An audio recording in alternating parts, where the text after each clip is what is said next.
Welcome and thank you for attending the Lateral Recruitment Information Meeting. I'll begin by making some introductions. To my right is Assistant Chief of Operations, Todd Meyer.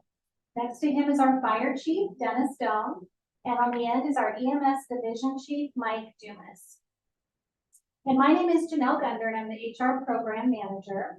And we're happy to have you join us and we're excited to share more about our recruitment process and our organization and the great things that are happening. For the meeting today, attendees will be muted, and we invite you to put your questions in the Q&A portion of the Zoom. So if you have questions, we will address those at the end of the meeting. So please submit any questions you might have via that method. We've allotted 1 hour for the meeting, and we will aim to end on time at 3 o'clock Pacific time. If we don't get to your specific questions, you may follow up with me so we can get those questions answered. And I'll give you my contact information momentarily. So let's get started. I'm going to begin by providing a short overview of our recruitment and application process. As you've seen from our posting, if you've gone out there, the applications, we're asking for them to be submitted by Friday, December 15th. And if you could include with your application certifications and documentation that you have, especially for red card and or pump operator, as that may shorten the training time and assist us when we get to the credentialing process and verifying all that information.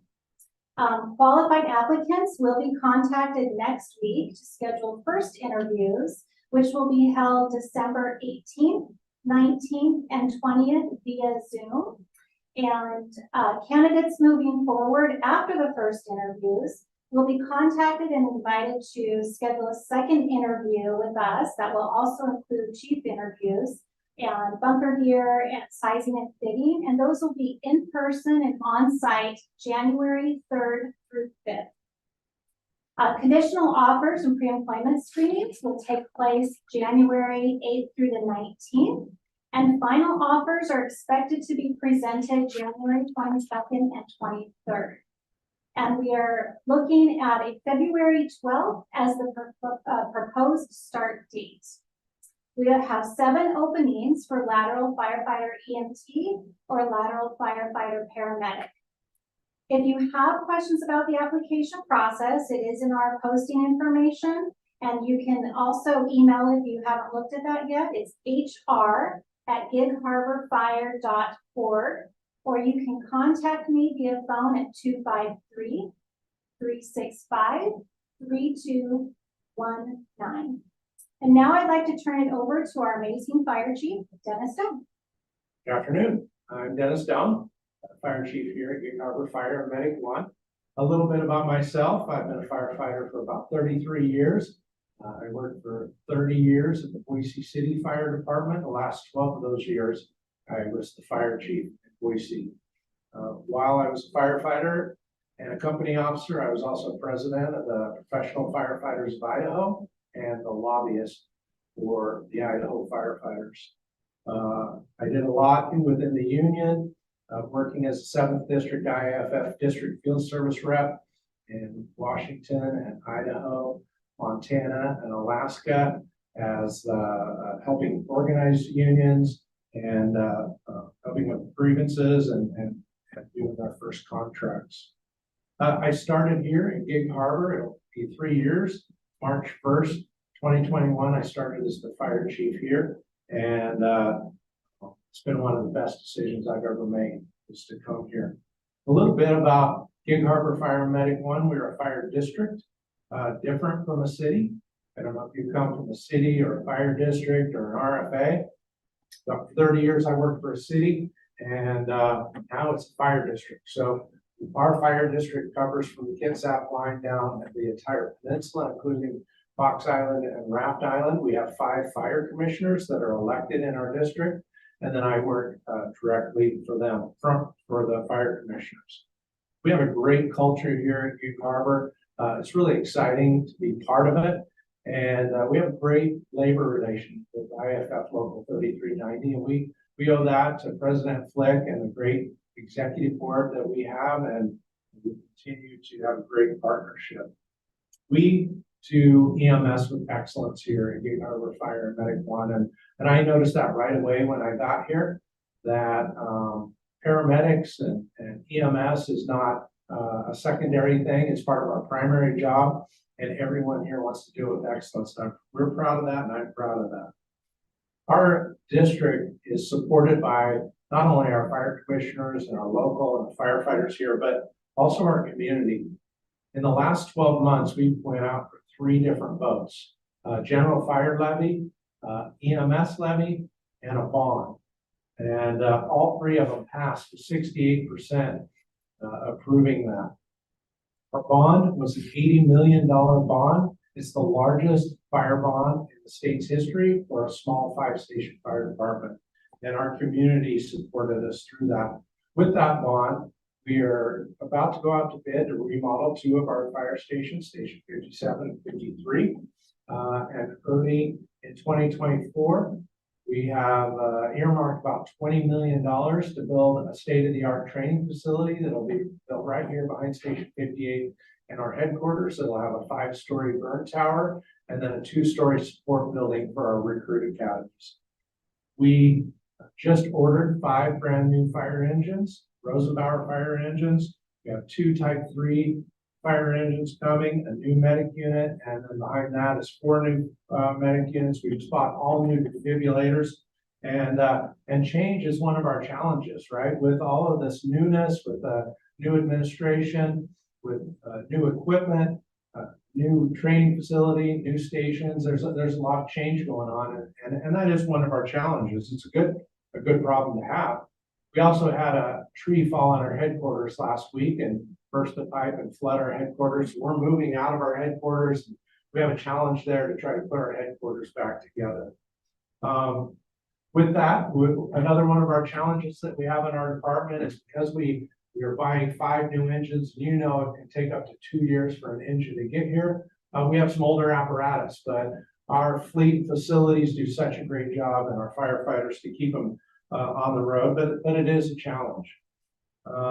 Another challenge may not be for you, but I come from Boise, like I said, a municipal fire department, and Gig Harbor is not a city fire department. It's not a Boise, it's not a Seattle, it's not a Tacoma. So if you're coming looking for the city action, that's not what this is. But that's all right, because what we like is that we get to spend a lot of time on scene with our community. I give our firefighters one rule: if you can think of it and it helps somebody, then do it. Your imagination is the only thing holding you back. And that we want to deliver wow customer service each and every day, that we treat everybody like they're a member of our family. If there's something that you would do if you were on a call for a family member and you think of it, then you have my permission to do it. And we just continually give wow customer service each and every day. And that's why we get 68% of the people in our community voting for an $80 million bond. So who are we looking for to be part of our department? Like I said, we have a great culture, a great labor management. We're looking for people that want to be part of that do want to go out on calls and deliver wow customer service, that have positive attitude.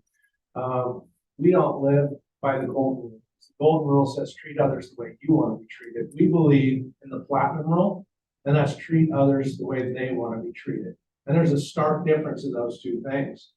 And we're looking for people that want to be part of that. We are very protective of the front door. We are not going to allow people into our organization that are going to hurt this culture. And we will look for people that are part of our culture and want to be part of our culture, and that we want to be. The last and final thing and it's the most important thing of our community and our firefighters and our culture, is that we just love each other. That we love each other as firefighters, as family members, and our community, and that's what we're going to ask of you.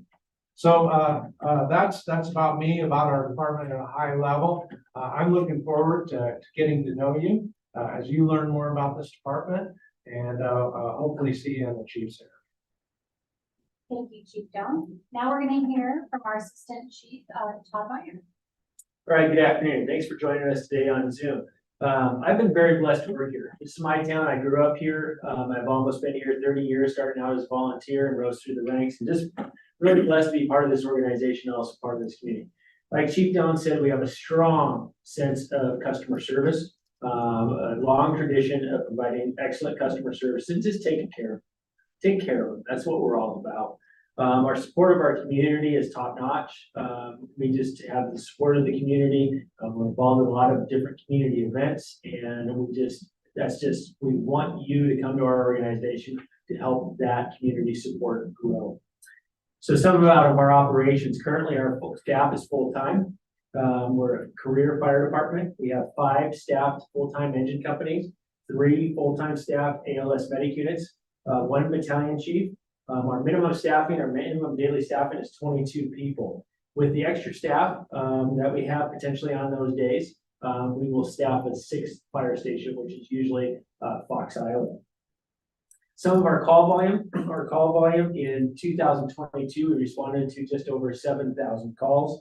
Our busiest engine company is Engine 51, which is our downtown Gig Harbor core station at Harbor Heights, and they just ran over 2,000 calls.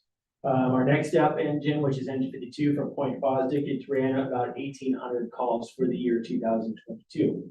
Medic units, our busiest medic unit just responded to over 2,300 calls. If you're coming to us as a lateral paramedic or as an EMT, and you're looking at how many transports we do, our busiest transport medic unit is Medic 51, which transported about 1,500 transports last year, which averaged out to be about 4.25 transports per day if you look at the count.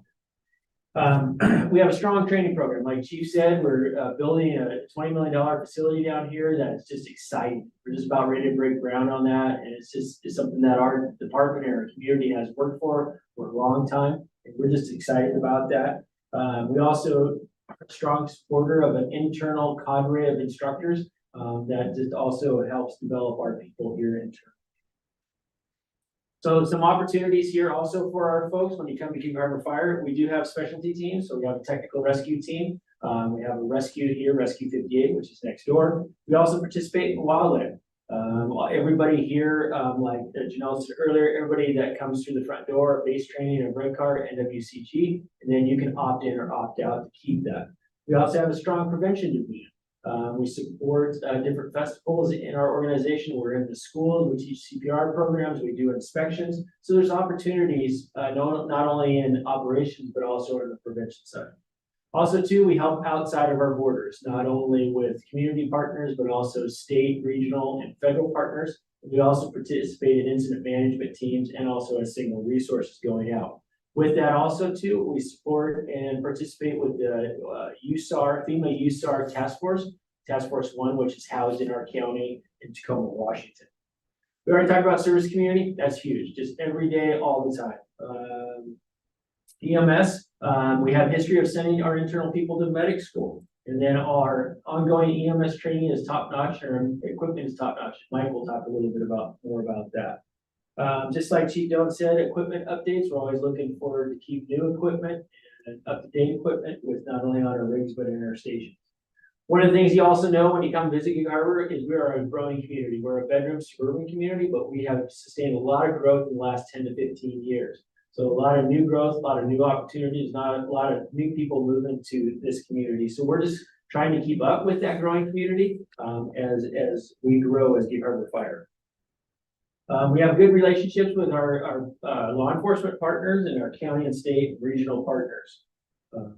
So with that, I'm going to go into talk about incentives. So one of the things that we did was trying to get people into our doors, especially with this competitive hiring market. We sat down with 3390 and looked at our hiring package. We said, we have some room, lack of better words, for improvement.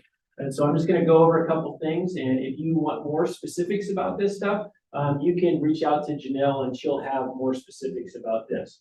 But one of the things that we've done concerning pay. So if you have 12 months or less of prior fire service career service, you'll come in at 80% of our firefighters one wage. If you have 24 months of service, you'll come in at 90% of firefighter one wage. And then if you have 36 months or more prior experience, you'll come in at 100% step of our firefighter one step pay. Some of the other things too, traditionally, a lot of times there's restrictions on when you're on probation. Our probation is 12 months. But a lot of times you can't take vacation, you may not be able to work overtime. So we've reduced those or lessened those rules. So I just want to cover those. The 2024 hires will be allowed to do shift trades. This is all after when you become staffing. So there's going to be a training. Mike's going to go into a little bit more about that, but there's going to be some training. But once you become staffing, these things open up. So new hires will be allowed to do shift trades for our CBA. New hires will be allowed to sign up for overtime for the positions that they're qualified for. New hires who have previously completed a minimum of 60 months employment as a firefighter, EMT, or paramedic will have 192 vacation hours deposited into their vacation accrual account and be allowed to use their accrued vacation in accordance with the CBA. Also, too, one of the things that we wanted to do is we wanted to streamline the promotional process. So if you have some experience at your previous department or some years of service, that will, lack of better words, fast track you on potentially of promoting here or participating in our service or a promotional process. So with that, 2024 new hires will be eligible to participate in a promotional examination process after 2.5 years of employment with Gig Harbor Fire. Years of aggregate service, as referenced in our CBA, will apply to lateral candidate eligibility. Lateral candidates will be able to add prior years of service, non-Gig Harbor Fire service with Gig Harbor Fire service of 2.5 years in order to meet the aggregate requirement. So if you want to learn more about that, I probably screwed that up, but talk to Janelle or talk to me. So, all right. So a couple other things, and I'll turn it over to Mike. Our community. So one of the things, we're located 45 minutes from a world-class SeaTac International Airport. We have a regional airport in our fire district. So if you like aviation, we have a regional airport there. Also, too, we're surrounded by water. So if you're interested in fishing, boating, paddle boarding, recreation, crabbing, all those kind of things, we have the Puget Sound, which is salt water, all around us. Also, too, if you don't like the water, we have the mountains around. So we have the Olympic National Park, Mount International Park, 2 to 3 hours from us. Great hiking opportunities, and also if you like skiing, we have those opportunities close by too. Also too, we're about 45 minutes to an hour south of Seattle, which is home to the Seahawks, the Kraken, and the Mariners. So a lot of world-class opportunities, I guess, in our region that are affordable when you live here and work for Gig Harbor Fire. Our climate, sometimes we get it's raining, but we are a moderate climate, and we have 4 seasons. With, in the summertime, getting up into the 80s, and then the winter time, we do get a little snow here, but we are at sea level. So with that, I'll just wrap it up by saying, if you guys have any questions or want to learn more, reach out to Janelle. I'm more than happy to take a phone call. I'm more than happy to sit down and have a cup of coffee with you. But I just want to be pretty informal, just ask the questions, and I'd be more than happy to help you out. So that's all I had, Janelle. Perfect. And Chief John, what's the other exciting fun thing to do in this area? Chief Meyer forgot to mention that you can golf, and he called it 4 seasons. I don't know, coming from Idaho, we have 4 seasons here. We have a couple and then a little rainy winter, but I can golf 12 months a year here, and I couldn't do that in Idaho. So, yes, you can golf 12 months a year. So wonderful. Well, thank you. And now we're going to turn it over to our EMS Division Chief, Mike Dumas. Good afternoon. My name is Mike Dumas. I am the EMS Division Chief for Gig Harbor Fire Medic 1. Thank you for being here today. Look forward to this opportunity to talk about our department. Just a quick bit about me. I came here to Gig Harbor as a lateral in 2001. It was a really good move for me personally and for my family. And I don't have any regrets about making that change. We're glad that you guys are putting yourselves out there to make this change for yourself. I'm going to talk to you about our training and the timeline and what our academy is going to look like. So your start date is proposed to be the 12th of February. Of next year, and you're going to be assigned to a 4-day, 10-hour a day schedule. And that's gonna be a Monday, Tuesday, off Wednesday, and then work a Thursday, Friday. We've done this a couple times, probably the last 4 years, we've done this type of schedule. And it really gives us the ability to really get the most out of the time that we have you in that training scenario. You get 2 days of hard work, and then you get a day off, and then 2 more days of hard work, and then your weekend. It's a great work rest rotation that has worked really well for us in the past. Lateral hires during this fire academy will be exposed to and expected to perform all level of fire operations, including fire attack, ventilation operations, search, victim removal, and exposure, and to become excellent on all of our incident action plans. We have several incident action plans that we use. It's like a standard operating procedure for our responses to single residential house fires, garden style apartments, center hallway apartments, motor vehicle collisions, and cardiac arrests. You'll get exposed to all of those plans during this academy. Lateral hires will also be exposed to all expectations of your EMS response based on the level of your certification. So as an EMT, you're going to go in and you're going to get trained on how Gig Harbor does all EMS. As a medic, you're going to get that same training. And then in addition, as a medic, you're going to get trained on all of our advanced type of equipment. We have ISTAT machines, and you're going to be taught how to not only draw the blood and obtain the test results, but also what those test results mean. It's a really great tool that we have to better treat our patients and get them going down the pathway to recovery. But that's going to be based on your level of certification.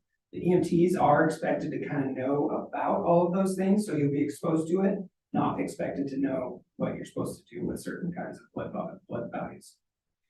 During the time that you're in the Operations Academy, you'll be afforded the opportunity to complete and submit all the training that you are needed to obtain your EMS certification in Washington State and Pierce County. That includes taking a protocol test for the paramedics and meeting with the medical program director at the county EMS office. Training period will depend partially on who we hire. If all of the people who we hire have a red card certification or have had a red card certification and have some form of basic pump operator training, we are able to reduce that training academy by a week for each of those classes. Currently, it's scheduled to run about 8 weeks. So from the 12th of February to around the 5th of April is what the current schedule says, but we're working on that. It's a little bit flexible. Basically, all employees will have the knowledge, skills, and abilities to perform at a high level of a Gig Harbor Fire and Medic 1 operations employee at the end of that training academy. Your probationary period. According to our collective bargaining agreement, lateral firefighter EMTs and lateral firefighter paramedics have a probationary period of 12 months. That starts on the day that you start your employment here. After completion of the District Ops Academy, you'll be assigned to one of 4 shifts. We run a 4 platoon schedule and a company officer at the completion of your training academy. We have our 4 platoon is a 24 hours on, 24 hours off, 24 hours on, and then 5 days off with 11 debit days a year. So 1 every 32 days or so. In the first 4 shifts that you're assigned to the station and on your shift, you'll be assigned as 4th on an engine company. You're going to learn what it means to be a third in Gig Harbor and develop a positive relationship with your company officer and your crew. After your 4th shift, you'll be assigned as a 3rd with your company officer for the firefighter EMTs. For the firefighter paramedic candidates, you'll be assigned after your 4 shifts, 4-ish shifts for those medics to a field training paramedic, where you'll be a 3rd on the medic unit until you obtain your medic unit driver qualification. At that point, It'll be you as a paramedic and your field training paramedic until you get your sign-offs met, and you learn all about what it means to be a medic in Gig Harbor. Getting around, talking on the radio, using our MDTs, and working in our system. We have a hospital that is right in the area right here, and I think 75 to 80% of our patients stay in town, with the other patients needing to go across the bridge for advanced care. And then as a firefighter EMT, you're expected to obtain your medic unit driver before the completion of probation. And during your probation, you'll have reviews of your performance every set. So one of those 2 days, and then once a month as well. Just to expand on what Chief Meyer said about our EMS system, is that we have 5 BLS engine companies currently, and with three people on each of those engine companies, and then 3 2-person medic units that are staffed 24/7. Engine companies and medic units respond on most 8 calls together. And like Chief Meyer said, we run around 7,000 calls a year. On that though, one of the things that Chief Doan talked about is change. And one of the things that the EMS division is really excited about getting to dive into is we've been tasked with looking at how the Gig Harbor Peninsula provides EMS to our citizens. And literally everything's on the table as to where our medic units are staffed, how they're staffed, what the run card looks like, as in what units go on what calls.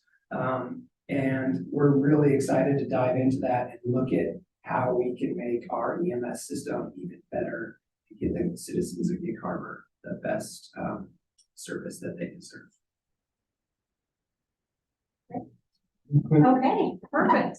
So I have a couple more things on the agenda. I'm going to talk about benefits, and then I'll open it back up to the panelists to see if they have anything else to offer, and then we'll close out our meeting.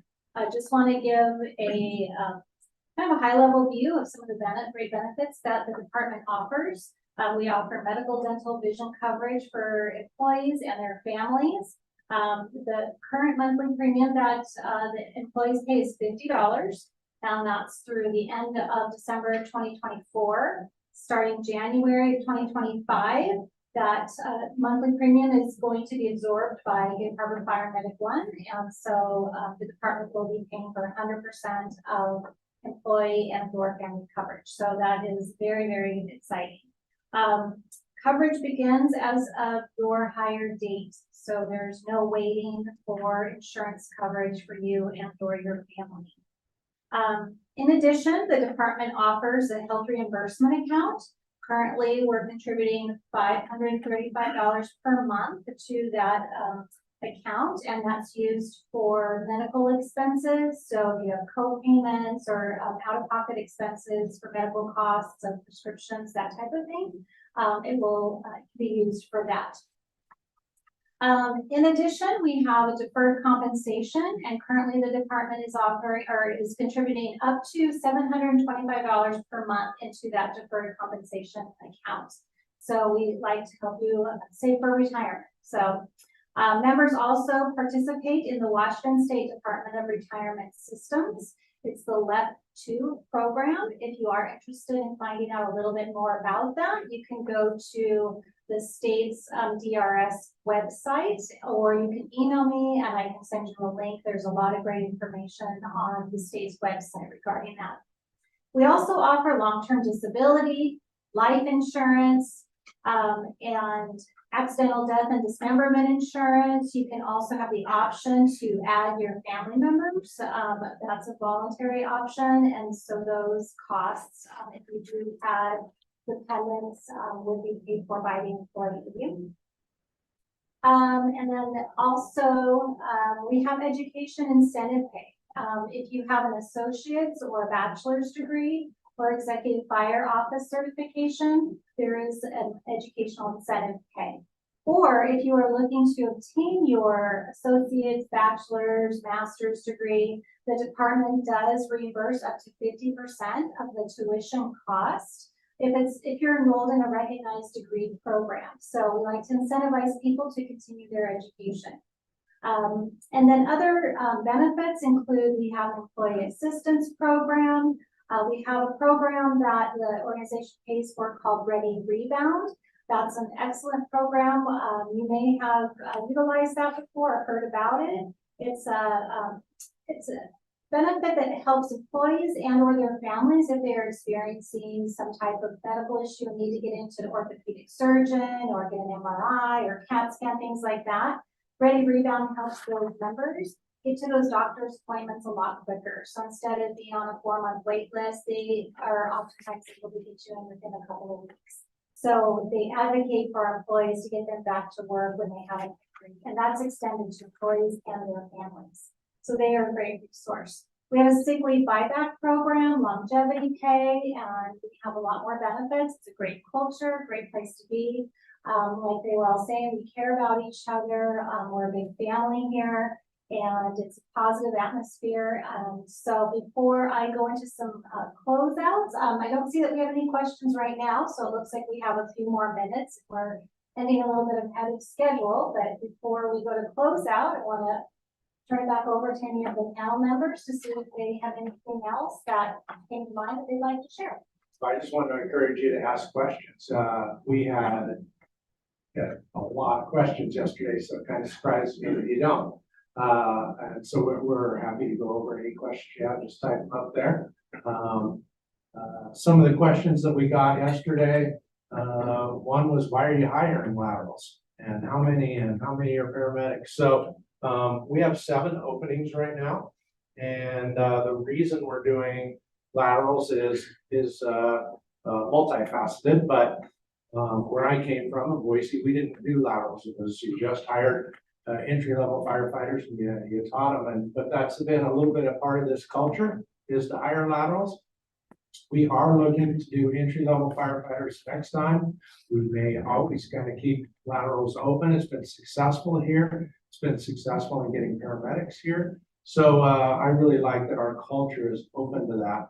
With that, if you become a lateral, I know some of the barriers to coming in are, I've already been through Recruit Academy. I don't want to start over. I don't want to go on probation. I don't want to be treated like a probie, right? First, we don't even treat our probies like probies. We treat them like the adults that they are. And especially people that come to us with experience. We like your experience. We want to hear about your experience, and we want to use that experience to make us better. So that won't be a problem. Did I see a question? Yep, there's a current question up there. It says, if we have a current wildland season red card, would you like it emailed in, or is the NWSCG FF2 certification acceptable? I think that if you have it, email it in. It doesn't hurt to have it all as we're going through the review process. We have another question that came in. Is there NREMT review? Thank you for that. There is so is this for an EMT or a paramedic? I'll answer for the paramedic, because this is the requirement for that I'm aware of for the Washington State paramedic, is that if you haven't taken the test in 12 months, you are expected and required to take that test again to obtain Washington State certification as a medic. That is also a requirement for anybody who uses the traditional form of recertification. We in Washington State, we can do OTEP, which is ongoing training and evaluation program, which means that you don't have to take a protocol test every time you recertify. You don't have to take a knowledge exam as a paramedic. We give you time to study that though, and give you the opportunity to take the test. It is required to obtain Washington State certification as a paramedic. I don't believe it is as an EMT. We have another question here. Are medic units staffed with double medic? So this, most recent, shift bid that we did, when we moved to a 4 platoon, we've allowed our members to bid spots. Initially, it was to bid shifts, and then it was to bid stations. And then this year, it was to bid station, your shift, your station, and your position on your riding position. We have, this year, we decided to allow the paramedics to bid those double medic positions. Currently, we have 21 paramedic seats for constant staffing positions, or 24 paramedic seats for constant staffing positions, but 21 paramedics who are in that firefighter paramedic role. So all but 3 of those seats have a double medic on them. Those other 3 will get double medics after we hire this group of lateral paramedics. And it says, oh, sorry, Chief. Let me answer the rest. So do you have plans on getting a ladder? That's complicated. We would like it. We would, but we don't have any direct plans right now. We don't have the funding to staff or to buy it. I was trucking to Boise. I want a ladder, but right now it's not in the immediate future. Are we funded by grants or levy? Only our levy money. We don't ever spend, well, we got a safer grant at one time. It just expired last year that we hired firefighters off of, but then we kept them. We put in for a safer grant this year and did not get it. We just got the letter yesterday. So we only fund firefighters by our levy money, not, we wouldn't do that. Is the units cross-staffed? No, they are not. You're either, we have 3 medic units with 2 people, and 5 engines, all of them with 3 people. Next question. If we are red carded and a certified drone operator, can we apply this skill set? No. and let me expand why. Let me tell you the why. Drones are amazing. And we do need them. And I didn't mean we may in the future. But in the Boise Fire Department, where I came from, we had 18 fire stations, right? Large municipal fire department, and we had a drone program.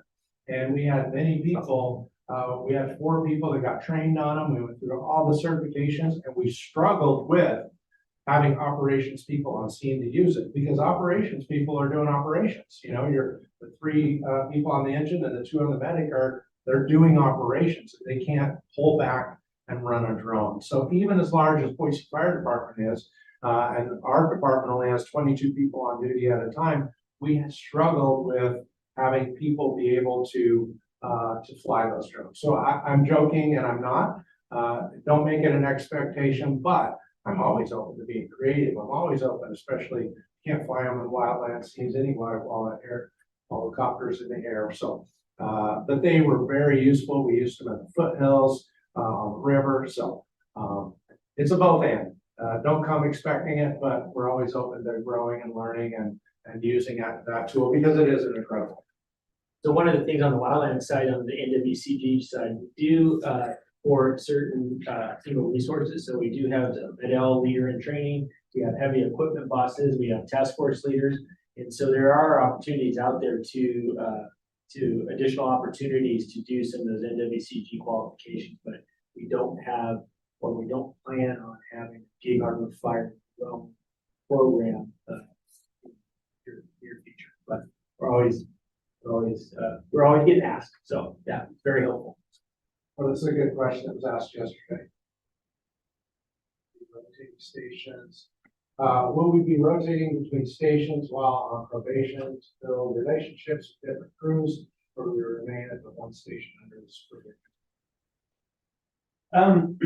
So we used to rotate between all 3 stations. We used to rotate between different officers, different crews. We currently don't do that.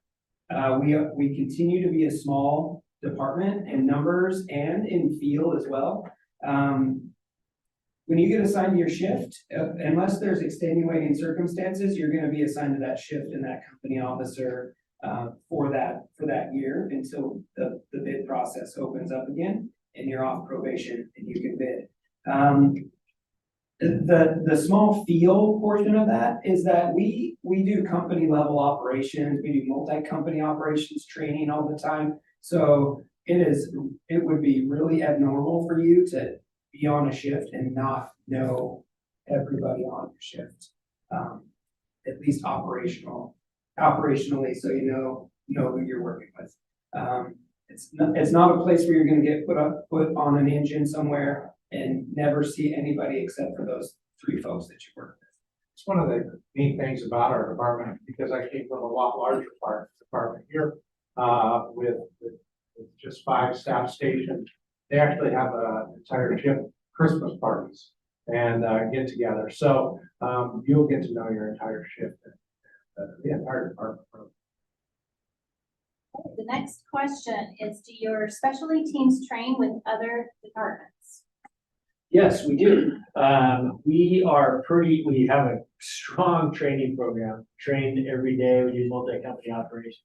And then our specialty teams, rope and collapse, trench, our team participates in training, not only in the county, but also the county north of us with Kitsap County, and also Tacoma Fire, and also our partnering agencies. It's going through a change right now. We are adjusting to a new, we used to have what was called a county team, which was called PSORT and PC HIT, but that just went through an evaluation, and we are going through, or we're standing down that principle because it was outdated in its governance. And so we are reevaluating how we're moving forward with our specialty teams. We know we're gonna have them, but at what level, and we're participating. And what this has done also too is Tacoma Fire, which is a larger neighbor here, they're down on our training ground, and we're also training with them, going over across the bridge and training with them. So we participate in county, also on the regional and state level. Like I talked earlier, we have people on the USAR task force, medical specialist, hazmat specialist, and rescue specialist.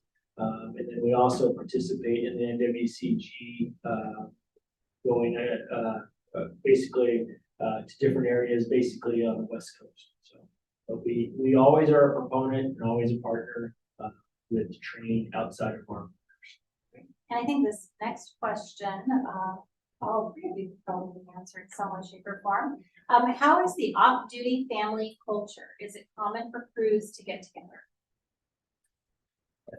As the most recent person to be off shift, it was very common to get together with your crewmates off duty and their families. On the shift that I was on, it was very common for us to do shift between trips. You have a 5-day break, and now you have a 5-day break, and that's a great amount of time to get out and spend some time and spend time with your families and grow that camaraderie off duty. And also just like ski trips, all that kind of stuff. It's very common here. And from my point of view as the fire chief, and I'm an outside fire chief coming in, and so I didn't grow up in this department. Department I came from, where I worked 30 years, 12 years as fire chief, and there was a bright line between labor and management there. It's not as hard here. They actually invite me to some places. In fact, they're having one of the recruits is getting off probation, a few of them, they're having a party next week. I'm gonna go and say hi and have beer with them. So it is the labor management relationships that the IFF has an annual picnic, and it invites all of the administration and everybody to that. So I really enjoy the culture. What level hospital do you generally transport to? St. Anthony's Hospital is our hospital here in town, and St. Anthony's is a level 2 cardiac and stroke center and a level 4 trauma center. So they take most patients with uncomplicated strokes. Most of the time when we have somebody who has an active heart attack, it's what we refer to as a code STEMI. Those folks are going to go to town because that's where the cath lab support is for those people. The hospitals in Tacoma General and St. Joseph's Hospital are both a level 2 trauma center, and they switch off days as to which hospital is on duty as the trauma center that day. So again, most of our patients, I'd say probably 80% of our patients stay here in town, with the other 20% going across the bridge to those specialty care centers or by patient request. Okay, so it doesn't look like we have any more questions right now. So any other comments from the panel before we close out? Yeah, so I got a couple of things. One of the things that we're starting in 2024 is as we continue to grow and we now have 3% engine companies, one of the things that with Local 3390 and management, we're going to start having assigned engine driver positions starting in 2024. So those are tested positions. You have to get your IFSAC pump operator qualification. And those were bidded positions. And so those 20 positions, 5 on each shift, will get assignment pay, 5% assignment pay for being in those positions. So that's something that's new to our department, but those are opportunities for people once you've been here a little bit and qualified for those positions. Also with that, starting in 2024, if you're working on the medic unit, you will get transport pay. So both positions that are transporting on those medic units, when you're in the seat, you'll get a 5% transport assignment pay. So that's something that's new coming up.